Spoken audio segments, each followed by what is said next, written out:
Thank you for watching Hack the File. I'm Michael Lopez, and today's video is going to be um, the next video on the scanning targets chapter on the ethical hacking book series. Enjoy. All right, let's check this out. All right, so this is the second video of this chapter, scanning targets. Let's continue. Leaked credential database.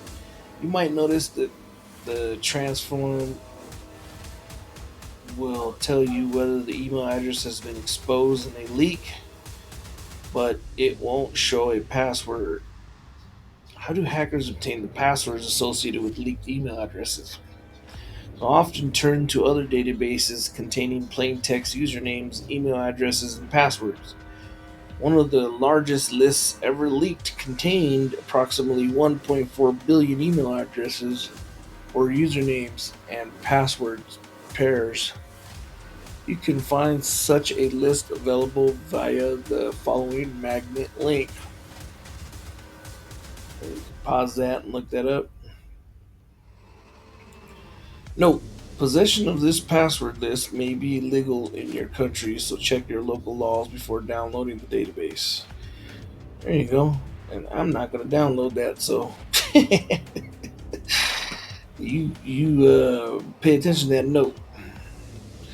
Magnet links are an improvement on torrent files. Instead of downloading a file from a single server, torrents allow you to download parts of the file from multiple machines called peers. A torrent file contains a link to a torrent tracker server, which keeps track of all the peers and facilitates connections between them. But this makes the torrent tracker server a single point of failure. With magnet links, each peer keeps track of other peers instead, thus eliminating the need for a single tracker. I didn't know that. Because the plain text database is very large, 41 gigabytes, it won't fit on your virtual machine as originally configured. You'll need to increase the size of the virtual machine hard drive if you want to store this file. Do this by clicking File, Media, Virtual Media Manager, select Properties tab in VirtualBox, and then click the virtual machine image that you'd like to increase the size. Next, move the slider over to the new size. Be careful though, because moving the slider all the way to the right could fill your hard drive and make your primary operating system unusable. Check the available space in your hard drive before doing this step. So, don't download this list. Think it is illegal, and um, you don't want to put too much gigabytes on your virtual machine because, like it says, it takes away from your main operating device. If you look up the laws and this says that it's legal to have this list, I would do it on your laptop if you have the space. Don't do it on your virtual machine. I don't know why this says do it on your virtual machine. The RTorrent utility supports magnet links. You can install it by running the following command: sudo apt-get install all torrent. So I'm gonna install that because I'm sure that's not illegal. Let me.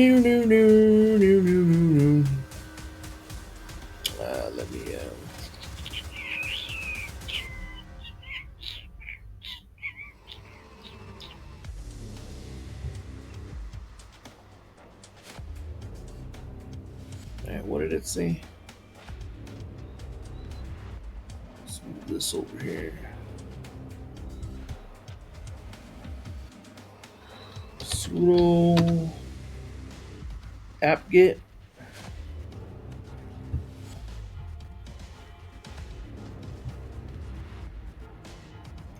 Sudo apt-get install r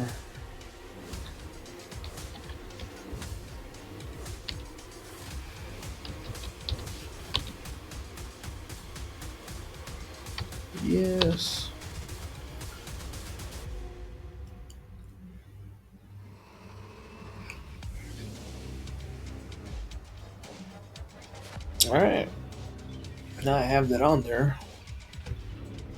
Um,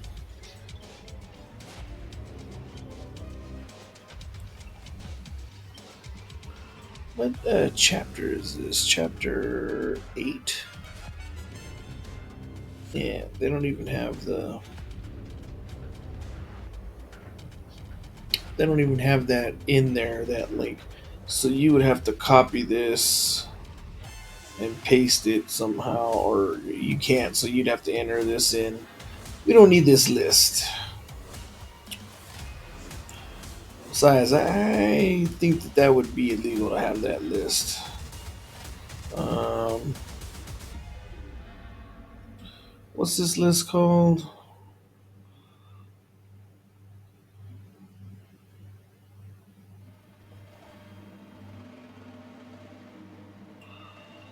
Anyways, you would take this and enter it in after this. So now you can use it to download the file. So you'd be like rtorrent and then that, right?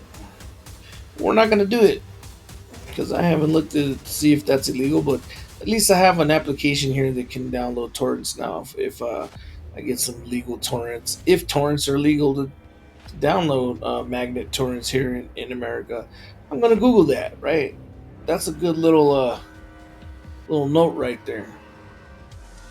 Before I move any further, see that's why I like these books that let you know what if it's illegal and all that stuff. And I don't really need to do this. Now I know how to do it. I know of it. I learned something about it. I don't need to do it unless it's part of the thing. But then I'll do research to see if it's legal. The data in the database is organized alphabetically and contains search tools that allow you to find particular information in less than a second. The leak contains a README file with instructions on how to use the tool. All right, SIM jacking. If you find a password in the list, you can attempt to log into a victim's account. But some systems require users to perform an additional verification step after they log in, a process commonly referred to as two factor authentication. For instance, the system might send a text to user smartphone containing unique code that the user must provide during that authentication. Other systems will call a user and ask them to verify that they're currently logging in. However, if we don't have access to the victim's phone, we won't be able to access their account. Although these authentication methods are creative, attackers found ways to defeating two factor authentication by using a technique called SIM jacking. This attack is based on the fact that telecommunication companies can transfer your old phone number to a new phone when you purchase one. Attackers sometimes use the social engineering technique to trick those companies into transferring the victim's phone number to the hacker's phone. To do this, the attacker uses information collected from link analysis and leaked databases to answer the customer representative's questions and impersonate the victim. That's terrible. Once the phone number has been transferred, all text messages and calls are forwarded to the hacker's phone, allowing them to circumvent two factor authentication. In addition, certain SIM cards allow hackers to spoof phone numbers or to change their voices in real time, which commonly refer to these as encrypted SIMs. There's all kinds of ways to get around it. Google dorking. Maltego isn't the only way to collect data about a victim. Attackers can use Google to obtain open source data. This technique is more lucrative than you may think, as Google attempts to find an index on all web pages, some of which allow system administrators to control systems like IP cameras. A system administrator can explicitly tell Google not to crawl a specific resource by listing it in the robots.txt file on the web server. However, some web crawlers will ignore this file, so the best way to protect these web pages is to require user authentication. By using carefully crafted Google searches, you can discover web pages that will let you view or control systems. Let's cover some of these queries to find sensitive pages.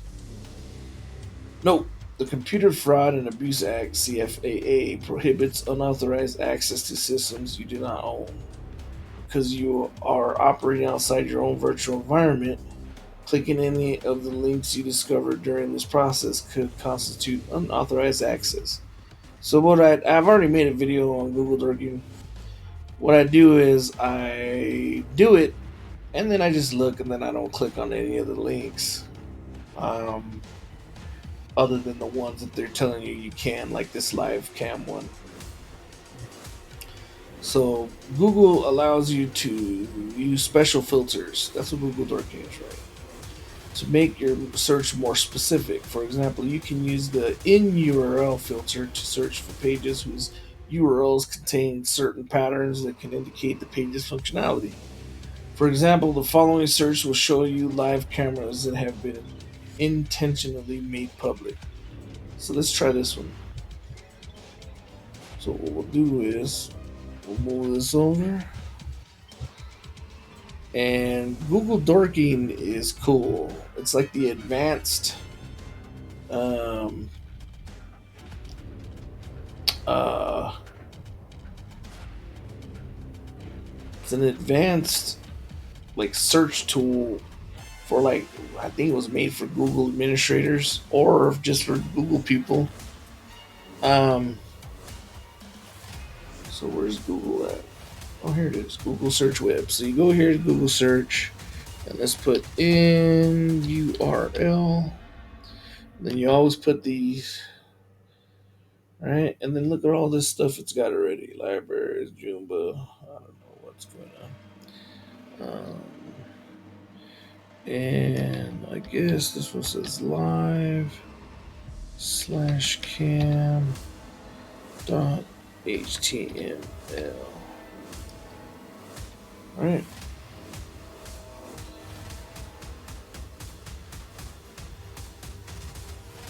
All right, let's click on this one. So this one apparently is a live cam of a beach. Right? I don't know if that looks live. It's supposed to be live. All right, let's go back. That one sucks. Enjoy your feed, Outlaw Square, historic Franklin veranda.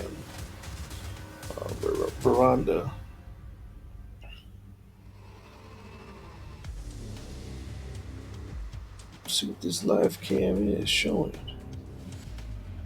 That's a live cam of Outlaw Square veranda. Oh, there's somebody walking right there. Imagine we saw like a murder or something. That'd be crazy. Oh, there's people walking by the veranda. I think that's a veranda right there, yeah. And where's this at? Isn't that neat? So that's just something that it's just in URL. You're gonna look for this, right? This one will show a mountain view.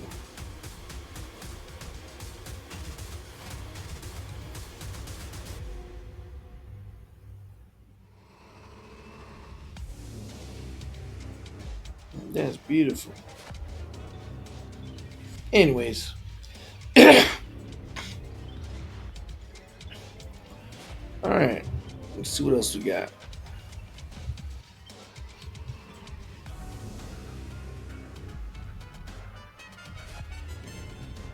We assume that these cameras were intentionally made public because they've been assigned to a dedicated web page, cam.html. The following query attempts to discover IP cameras that are unintentionally exposed. Pop up, live image, URL, indexing. This query searches for index HTML pages that contain the terms live image and pop up. These words are typically associated with web pages that control cameras. You can make the search more specific by adding additional terms. Other queries search exposed logs for plain text usernames and passwords. For example, the following query uses the file type index and after filters to find log files discovered after 2019 that contain email addresses and passwords. So we're not going to do this one because I mean, you're going to be able to. I mean, you're going to get a wait. You can find a list of these Google queries by visiting exploit DB. What is that? Oh yeah, exploit database. So here, I've already got this saved. This is a great tool right here. If you want to, this one helps you with Google Docs. And login portals, pages containing login portals. Um, is that it? Oh no, there's many files containing juicy ports, files containing juicy info, and then you could customize them. Pretty cool. We don't have to do none of this because all I'm gonna do is type that in. It's gonna pop it up, and I'm not gonna click on any of them because I really don't want to click on any of these cams. But you guys can mess with it. I don't think they're gonna be illegal to click on them. All it is that they're just unintentionally exposed. So basically, somebody has them out there, doesn't care if they're exposed or not, or doesn't know. But you don't want to, I don't want to click on something inappropriate. So I'm not going to do that one. And this one too, I really don't care about passwords and usernames, right? I don't need any. But this is basically what Google Dorking is. And then, go to this reposit, go to this Google hacking database, exploit database. And this gives you a bunch of Google Dork, not commands, but basically, commands or whatever, or searches that help you find different things. So Google Dorking is an awesome reconnaissance tool. And knowing, something like this, like, I mean, you don't need to memorize um, these, right? You don't need to memorize those. You have the list right here that tells you a lot of different stuff, and you can just copy and paste it in there and then um, tailor make it to whatever you're looking for. So Google Dorking is awesome. Scanning the entire internet. Certain systems attempt to find and catalog every device on the internet and test them for vulnerabilities. They do this by performing the SYN scan on all 200 to the power of 32 to the power of 32 or whatever IP4 addresses on the internet. In this section, we'll look at two tools, Masscan and Shodan. I've used Shodan before, which allows attackers to scan the internet. There are also great academic tools like ZenMap from the University of Michigan. And ZenMap's right here. But keep that. I said ZenMap, I think it's just ZMap. Okay, Masscan. Masscan is an internet scale scanner that scans for open TCP and UDP ports. Its creator, Robert Graham, has implemented his own custom TCP/IP stack, allowing the program to scan the entire IP4 internet in less than 10 minutes. This is possible because Masscan is capable of transmitting up to 10 million packets per second, unlike Mmap, which synchronously sends SYN packets and waits for SYN ACK responses. Masscan sends multiple SYN packets independently or asynchronously. Oh man, I can't say that word today. Asynchronously, without waiting for a response to the previous packet. Transmitting this many packets requires special hardware and software. The machine running Masscan must have a 10 gigabyte Ethernet adapter and a PF Ring ZC driver installed. Running Masscan on your virtual machine also limits the number of packets you can transmit. Masscan performs best when you run it directly on a Linux machine. For our purposes, we'll run it at a much more modest rate of only 100,000 packets per second. We'll also scan only a single port, with this configuration. It will take about 10 hours to scan every IP4 device on the internet. Still, this configuration lets us use a Linux virtual machine without any special hardware or software. So, funny story about Masscan is it scans for OpenTCP and UDP ports, and I think that a hacker used this one time to send faxes or to print out faxes, or no, to see what UDP ports were open on printers or something like that. And then I think he was like a PewDiePie fan or something, and he helped PewDiePie by sending faxes saying vote for PewDiePie or something like that, because he was doing something on YouTube. Anyways, somebody used this to gather all the ports or printers that were open with UDP ports or something like that. So, I mean, you can do some dangerous stuff. Using an inclusion list.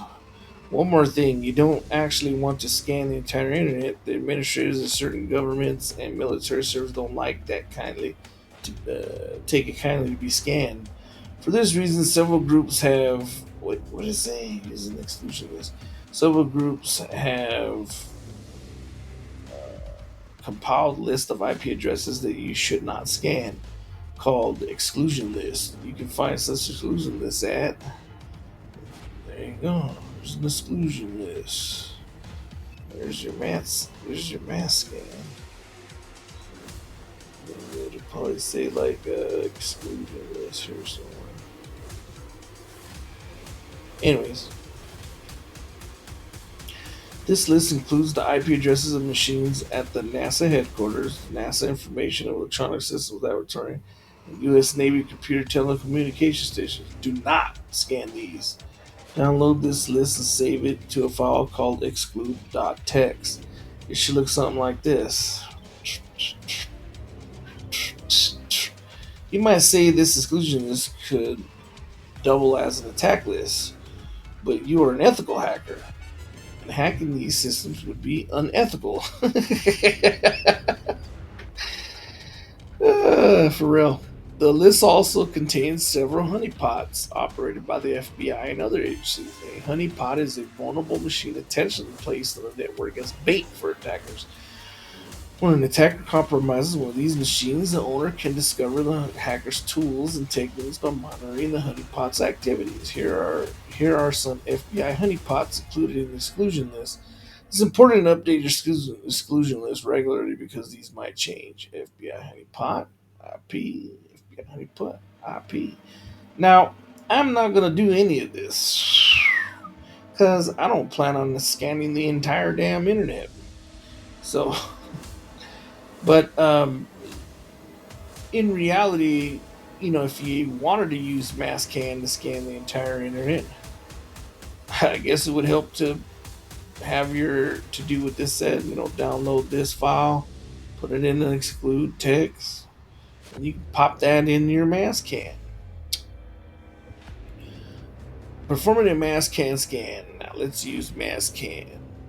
To execute a quick scan of your virtual network, open your preferred text editor and add the following. Rate. Okay, let's do this. And port range. The rate represents the number of packets. Wait a minute. Hold on a minute. 1 second. Open TCP and UDP ports. Now let's use Masscan to execute a quick scan of our virtual network. Okay, so it's just our little network. that we have. Uh, yeah, that's about right. Oh, exclude file equals. Well, I might not do this. I can modify this to just be the two ports, the two, well, not the ports, I'm sorry. The range to be just within mine. Oh, you could do an exclude file, so we might have to do this exclude file.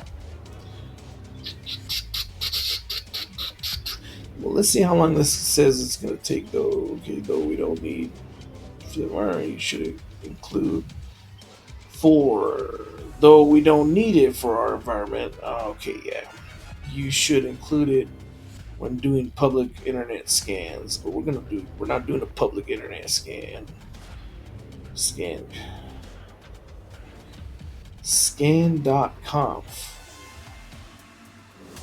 All right, I want to look for this exclude.txt file. I mean, you might as well, right?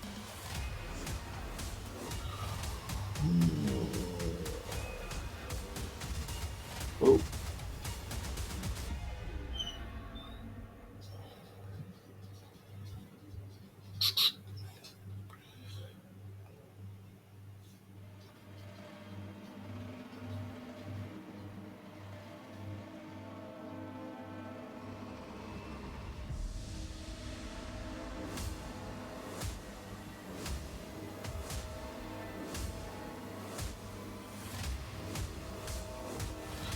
let's see what they got here. Where's the FBI?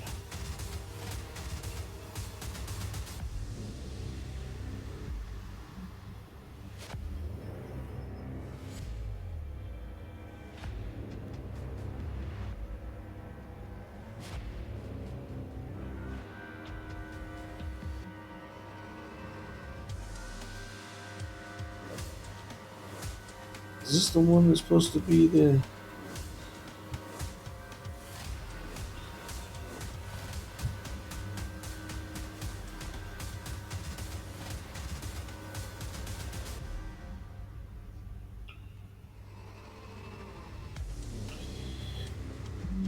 You can find such an exclusion list at exclude.conf.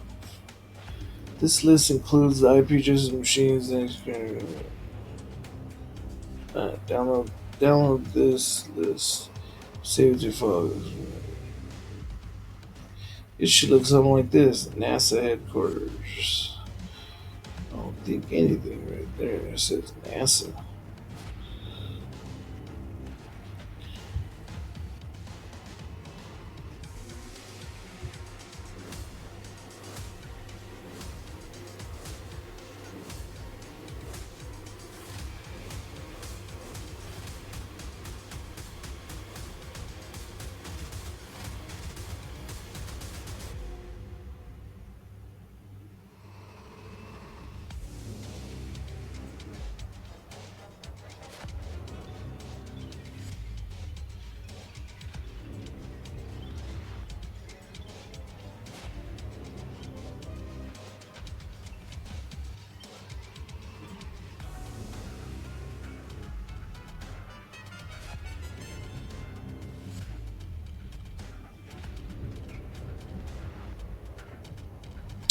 After the scan completes, you can view the XML results by opening Scan XML in Mousepad or your preferred text editor. It will contain a list of machine open ports.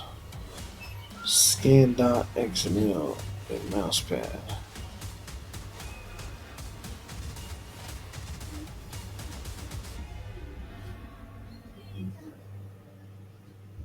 The line that begins with the host's endname 1 indicates the Masscan has detected an open TCP port.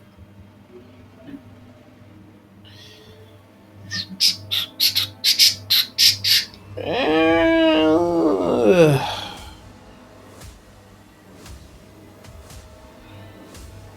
think it is this one.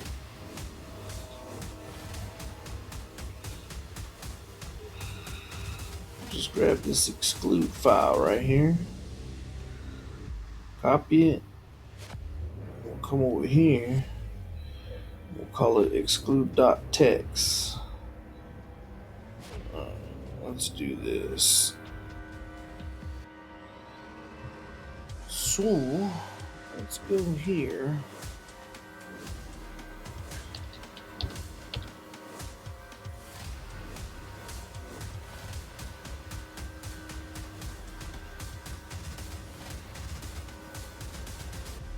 Was it Masscan? Masscan?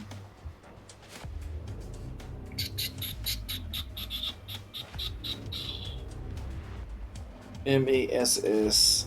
Masscan.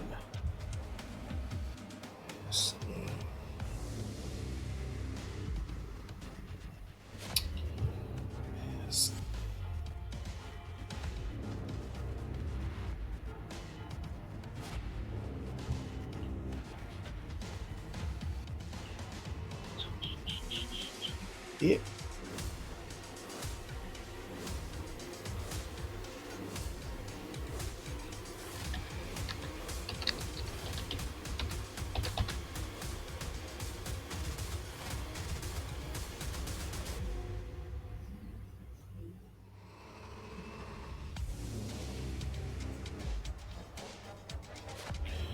There's our exclude file, so it doesn't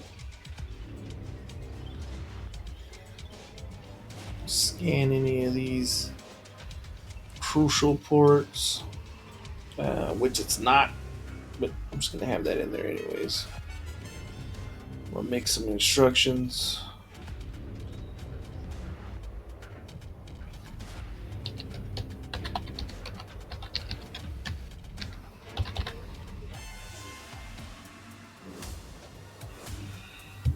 We'll come back here. We'll look at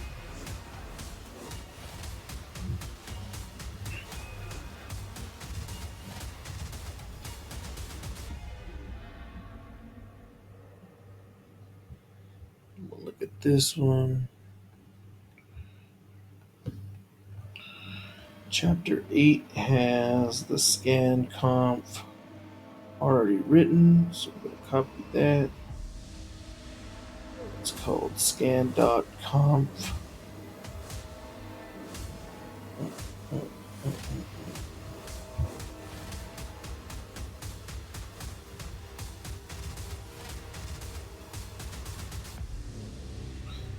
Alright, we'll read this real quick, but let me just add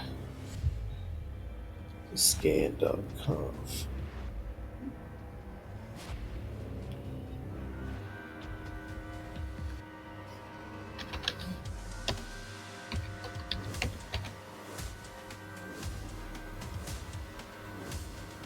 Paste.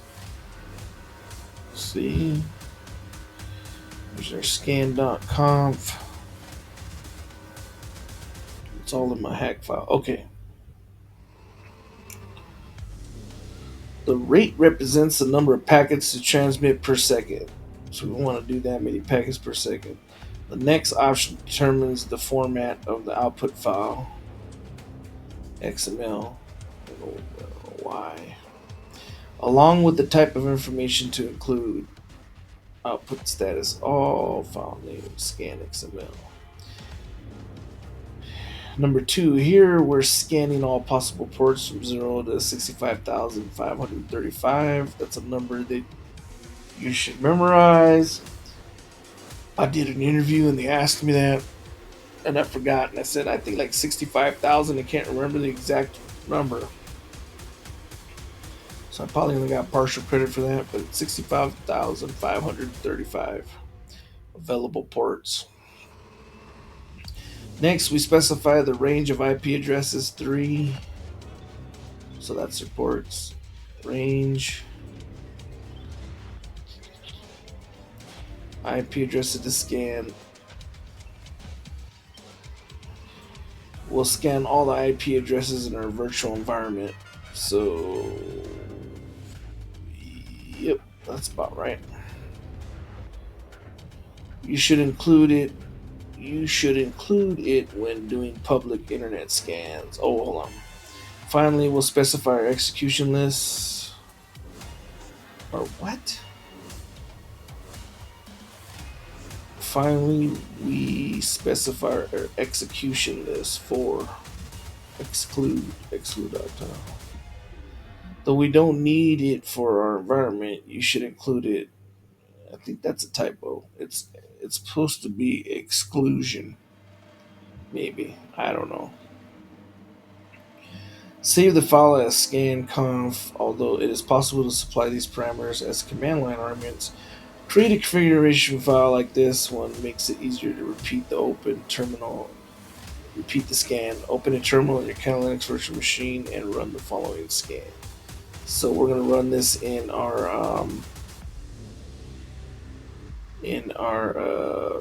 file, right? Because that's where everything's at. So we're going to come here, open terminal here, in Masscan, and we're going to say sudo mass scan -c scan dot conf.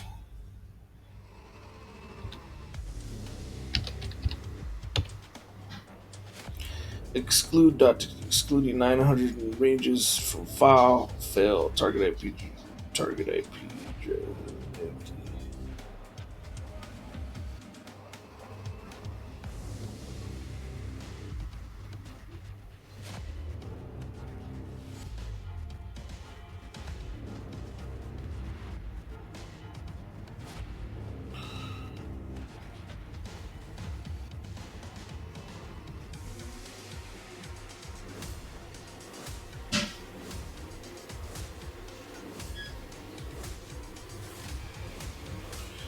And we're going to take this out there because we don't need to.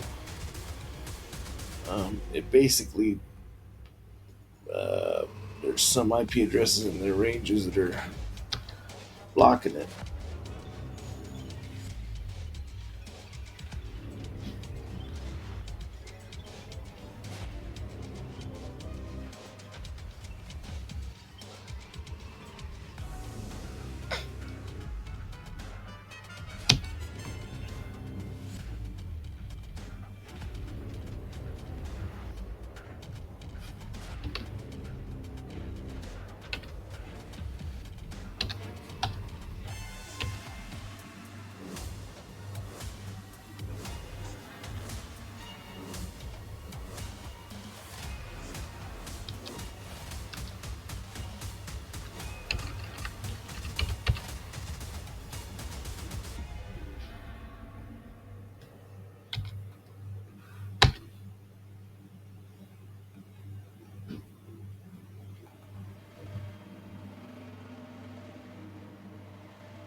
Exclude file. Exclude.txt is the one that they wanted us to.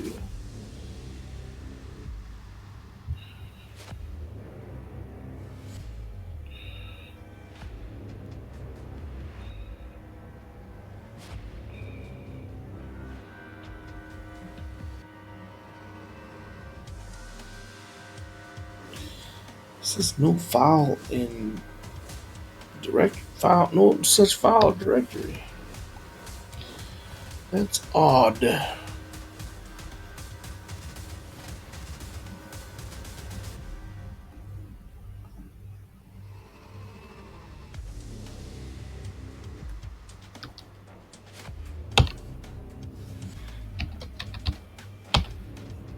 No file in directory.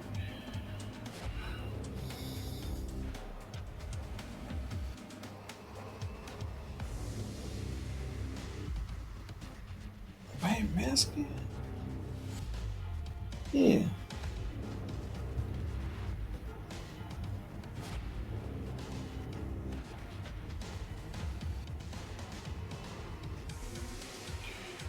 That's not working for some reason.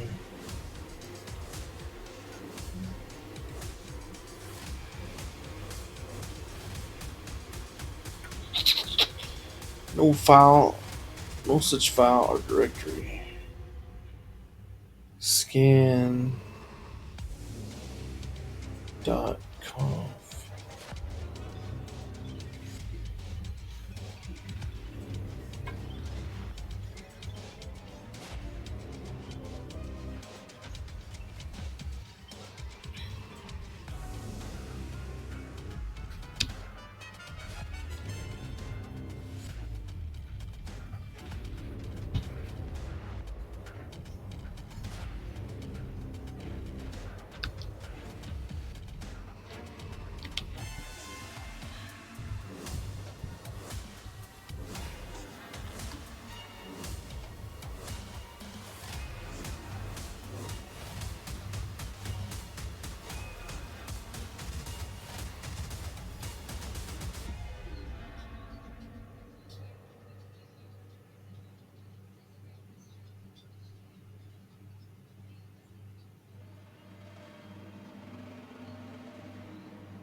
There you go. So you can't have this command file basically runs, it's literally a command file. So it's going to run these commands, and then it was trying to run that last command, but it was equal to nothing. So it just ran all these now, so you're good. So I was saying no. I don't know why I was saying no file. That's weird. That was confusing, but so it's saving it to this XML file. Your Kali Linux virtual machine should come up with the Masscan pre-installed. As the scan runs, you see the following status screen. That status screen. I'm going to show you. And you can see you can hear my PC already running its fan already because it's using a lot of power apparently.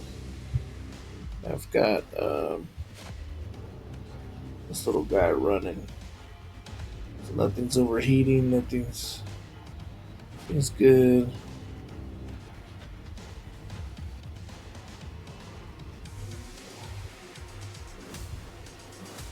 This is what we're seeing. After the scan completes, you can view the XML results by opening scan.xml. Mousepad or preferred text editor. It will contain this. Alright. And then we'll go over that. That's pretty cool. So you can imagine what you could use this for, right? I mean, what if you're pen testing or you're trying to pull up a range of. I mean, you could do this with Nmap, but like I said, this scans more ports at once, and I guess faster. TCP and UDP. I think it only does TCP and UDP.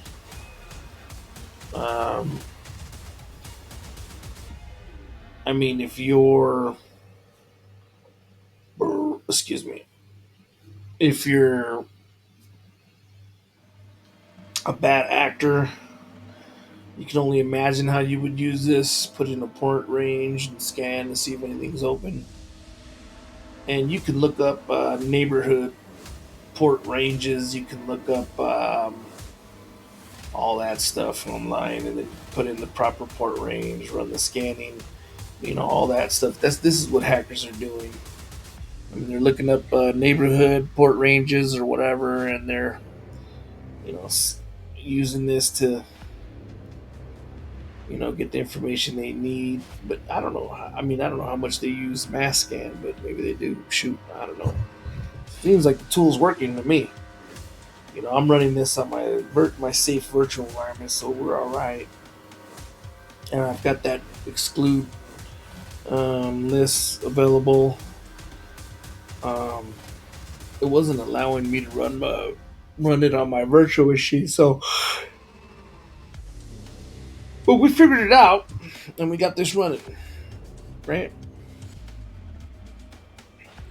Now, what I can do is I can do the instructions, and I could say run command.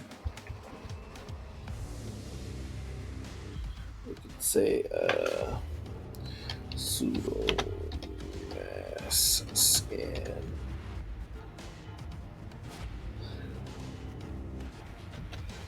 scan.com. Hold on.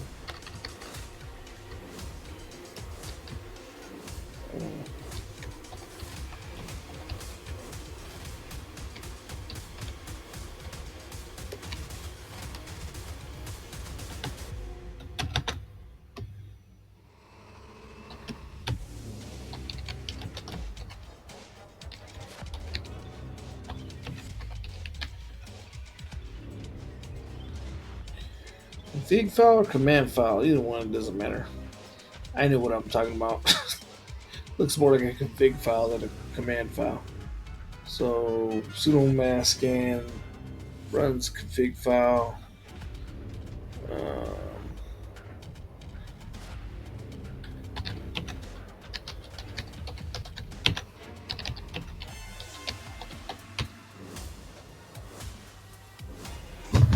IP ranges.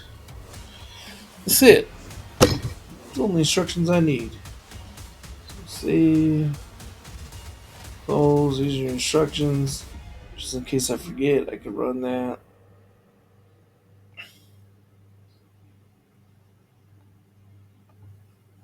I'm going to open this with the mouse pad. We're going to look at this XML file.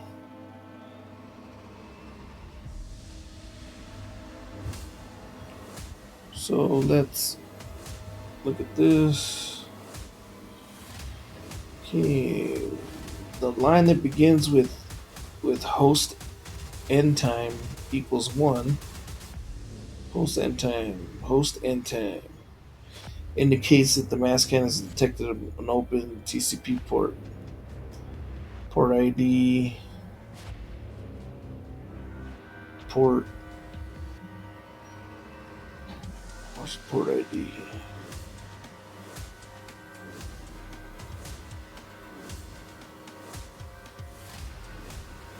With the ID 3228 on a machine with an IP address of 9. So host end time indicates the Masscan TCP port. Port ID equals with ID 322 on machine IP address.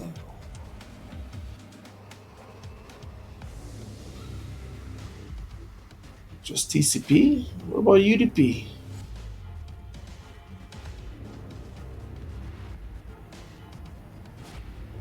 Oh yeah, scan info type as TCP. I mean, I guess we could just read this. So let's go to our file. Just read this. Open this big and go. All right, Masscan. Scanner. Start at this. Beta. SYN TCP. So these are all TCPs. Host in time. Here's the IP address. Closed. All these are closed. It's gonna find one open, I guess, when it hits the metasplittable. You can even write another program to take out. I mean, you could build on this with Python. You can write a program that runs this command and then only displays the open ports. Damn, I guess TCP was closed on all of them.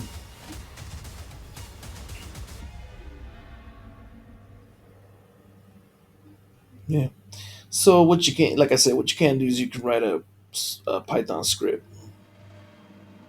to with this in it, with this command, or even pull from this file. You can run this command. You can write a quick Python script that runs this command, gets this file, takes this when it's done, searches the HTML, takes out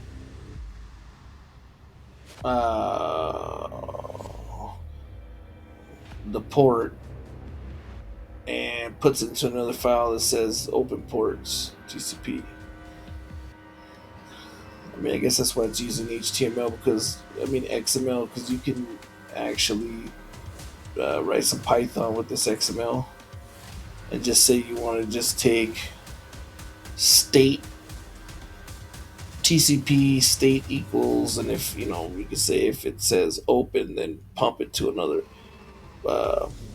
document. Keep adding to the document. I mean, there's all kinds of stuff you could do with Python. Python's cool, and you can make that even more efficient instead of looking through a million ports. I'm sure you could do that with just this with the command. I'm sure it's built in already like that. You might have to Google that or mess with that, but that's really fun. All right, that's really fun. That worked. Now we know we can do that using Masscan. And there it is. I got my instructions on it too. So, if I need to remember, I can. I don't even have to remember. I just have it all right here on my tech box. Or my penetration box. Alright, I think we're going to have to call it a day. That was a long video. Next is the reading banner information with Shodan. And I want to learn more about Shodan because I'm kind of confused on how it works. So, I'm kind of excited to get through this chapter. That's an awesome chapter. The next one's going to be exploitation. And I know I got a fan out there that's waiting for me to hit this antivirus.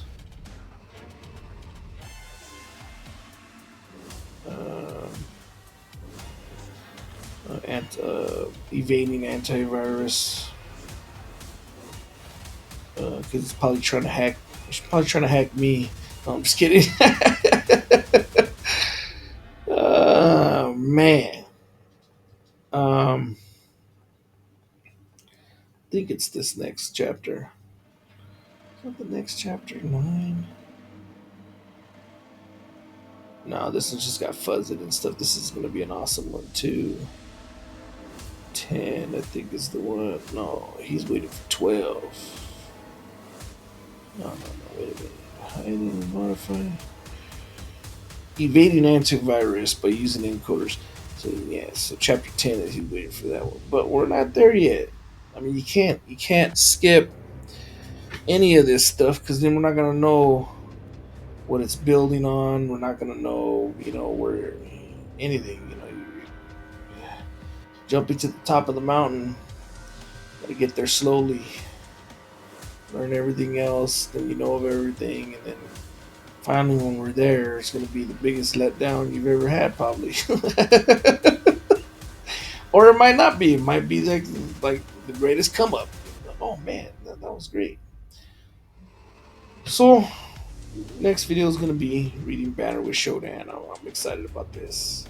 I don't want to go too fast because we're almost done with this book, and I'm kind of sad. But I'm gonna start this book next.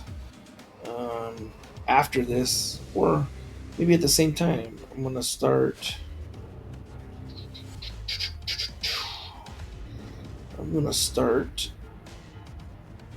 A defensive handbook, because the defensive handbook has a lot of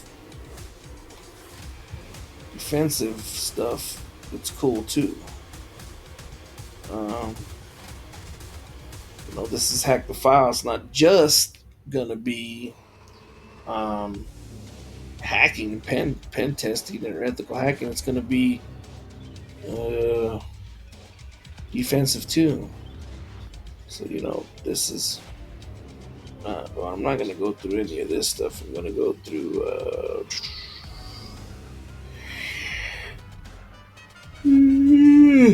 Maybe not this book. Hold on. What am I thinking? There's a. Yeah, servers, application roles. Let me see what this has in it.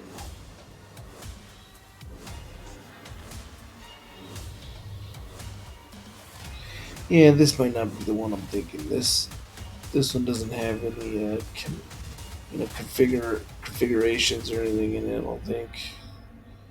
It just goes over topics. So I'm not thinking this one. I'm thinking. Uh,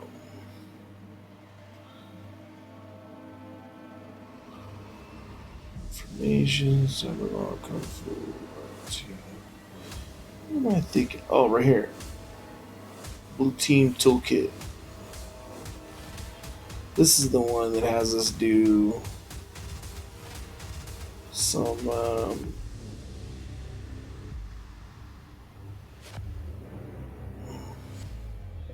configuring labs or something.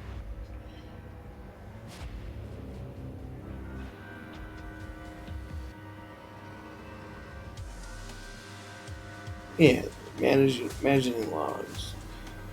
Manage logs of PowerShell, buried tail system, or something. Event viewer. Um, I think that we can take these. Yeah. See, it gives you examining Windows. So it gives you a little lab. Open Windows, run this, type in this, and I think we should do the labs. Man, that would be dope. PowerShell. Go through, run some PowerShell scripts. I mean, this thing is awesome. This is a really cool book. And I'm going to do this next. It's not that long of a book, it's the same thing. Um, and we can skip some of this stuff if we want because we've done it already. Look, shows how to use Wireshark, teaches you about the OSI model. I mean, this is stuff we already know, but starts with ping, IP ping, NS lookup, trace cert. This is all from the defensive point of view. Nmap, port scanning, ZenMap, managing vulnerabilities, OpenVAS, log-based intrusion detect agents. There's Wi-Fi. I mean wireless. Wireless network watcher. Looking for like Windows Event Viewer. I mean, this is the basics of, but it gives you some kind of idea. How they use the tools, how defensive team uses tools, which could be cool. Um, Something defensive I want to do next, and I think it might be that one. So, if you guys have any ideas, let me know, and we'll go over it. We could do the Linux essentials.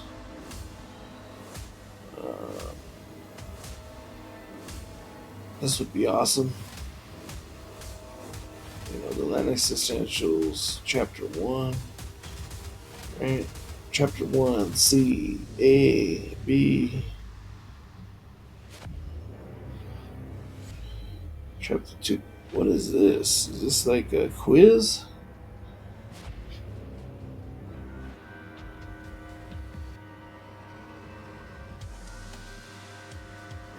Oh man, it's like a quiz. This one ain't bad. Where did I get this from? Scripts like binary programs normally have at least one executable. Blah blah blah blah. Bash script. Alright. So yeah. Just tons of material. But I hope you enjoyed Hack the File, and this was a long one, but I'll see you on the next video.